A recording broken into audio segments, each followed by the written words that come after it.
यार इस वीडियो में देखिए दुनिया का नंबर 1 ऑपरेटर, आप इसकी ज़रा महारत चेक करिएगा और इसका स्किल देखिएगा ड्राइविंग का या फिर इसकी ऑपरेटरी का। आप भी इसको दाद ज़रूर देंगे।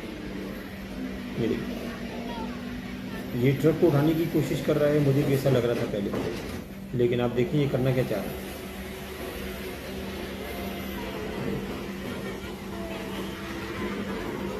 इसने ये अपना ये ट्रैक्टर जो है, ये क्रेन जो है छोटी, इस ट्रक में लोड करनी थी और उसने देखिए क्या टेक्निक लड़ाई है। ये देखा बिना किसी सपोर्ट के और बिना किसी एक्स्ट्रा मशीन के उसने इसी एक छोटी सी ट्रैक्टर क्रेन को देखिए ट्रक में आराम से चढ़ा दिया। और बंदा वाकई कोई लेवल का बंदा है। वीडियो अच्छी लगे तो वीडियो को लाइक और शेयर ज़रूर कीजिएगा।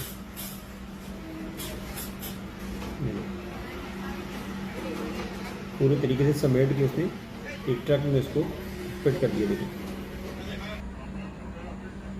ज़बरदस्त है।